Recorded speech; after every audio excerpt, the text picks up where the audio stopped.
Открывая научно-практический семинар, министр здравоохранения Тамас Цахнаки отметил, что наши специалисты должны постоянно повышать уровень знаний и практических навыков, от которых зависит качество оказываемой медицинской помощи. Современные технологии и методика позволяют свести к минимуму риск развития вероятных осложнений после операции и уменьшить сроки реабилитации, что позволяет значительно сокращать время пребывания в стационаре.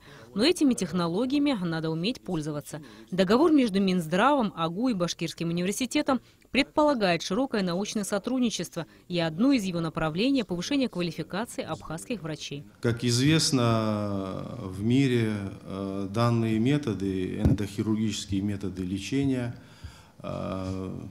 находят свое самое широкое применение. Мы, конечно, тоже не являемся исключением в этом смысле.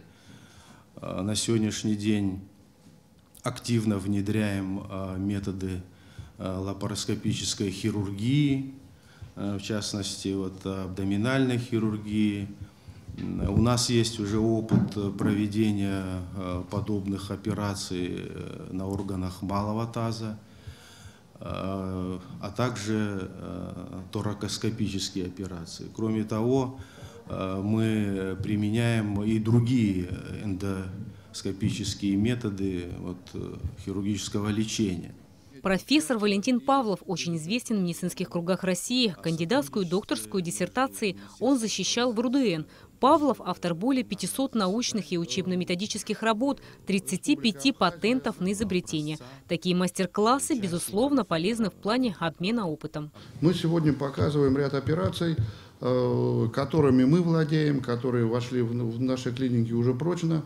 А в целом мы говорим о том, что завтра вся хирургия станет внутрипросветной, лапароскопической, реконструктивно-пластической. И то, что мы привыкли делать с открытыми доступами, все это практически полностью исчезнет.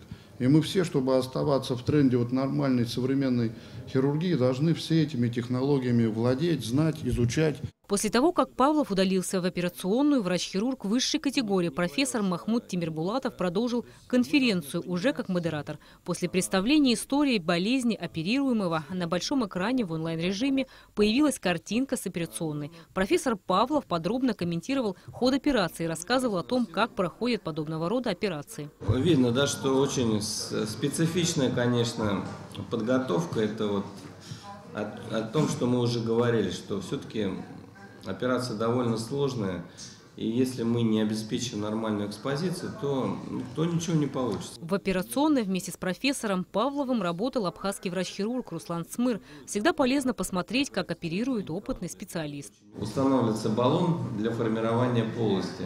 Баллон-диссектор называется, да?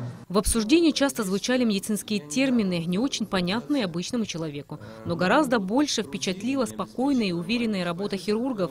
Министр здравоохранения Тамас Цахнаки выразил надежду на то, что подобного рода практика с трансляцией онлайн-операций для наших врачей станет обыденной, и они приобретут определенный опыт. Рената Шакая, Беслан Шхинджерия, Абхазское телевидение.